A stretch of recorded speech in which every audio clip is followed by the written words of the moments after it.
Are you really sure you chose the right place for your apiary? Do your bees actually have enough nectar where they are? Is wind slowly draining your colonies without you even noticing? Does the sun help your hives, or does it work against them? Have you thought about what happens to your apiary during heavy rain, winter snow, or spring mud? And most importantly, does this location work for the bees, or only for you as a beekeeper? Before we continue, let me briefly remind you what we covered in the previous episode. We explained why the year 2026 is being mentioned more and more in global beekeeping discussions, and why this topic should be approached with understanding, not fear. We talked about long-term changes in beekeeping, global trends, and emerging challenges such as tropicolaps mites, climate pressure, and disease dynamics. If you haven't watched that episode yet, you'll find the link in the description. It provides important context for everything we discuss in this series. In this episode, we are talking about one of the most important decisions in beekeeping, choosing the right apiary location. This single decision affects colony strength, honey production, disease pressure, swarming, and long-term success. A good location supports the bees. A bad location quietly works against them every single day. The first and most important question is simple. Can this area actually support honeybees? Bees forage most efficiently within a 2 to 3 mile radius from the hive. They can fly farther, but the farther they go, the more energy they burn. So you need to look around and ask yourself what exists in that radius. Are there trees, meadows, wild plants, riverbanks, or unmanaged land? Or is it mostly monoculture, corn, soybeans, and empty fields? Rivers, forest edges, and wild areas are often the saving grace for bees. Cities and villages can also be excellent forage zones because of gardens, clover, ornamental trees, and backyards. If you are not sure, get in the car, drive the area, and talk to local beekeepers. One full season with bees will give you the most honest answer. Wind is one of the most underestimated problems in apiary placement.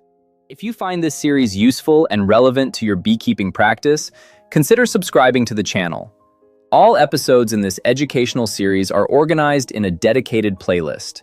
You can find the playlist link in the description of this video, where we explore beekeeping as a long-term system, not as isolated topics. Bees can fly in the wind, but the stronger the wind, the more energy they lose.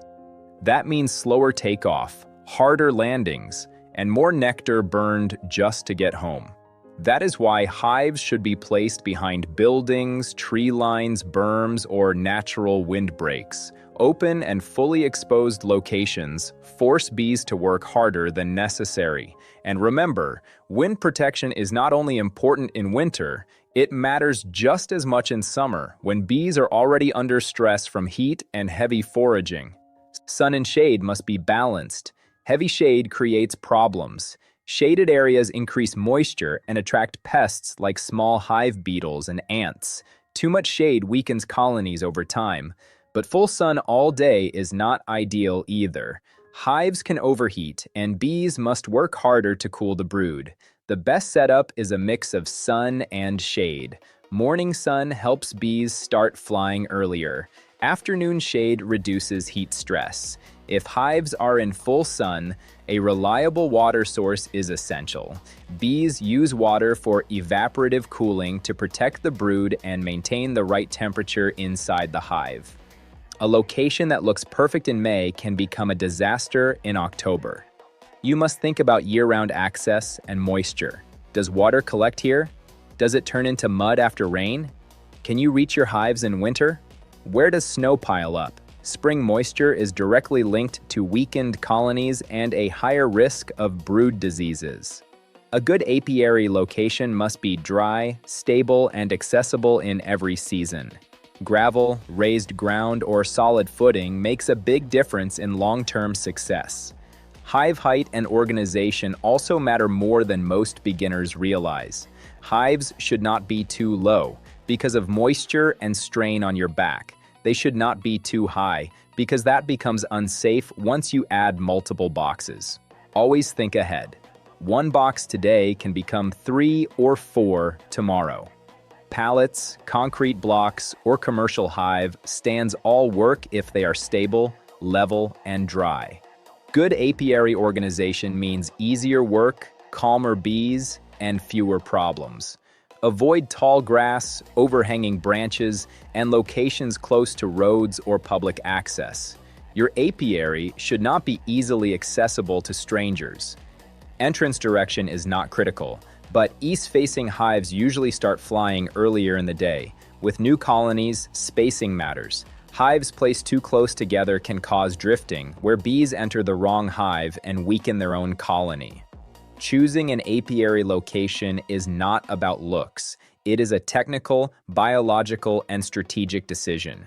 A good location reduces stress, increases honey yields, and improves survival.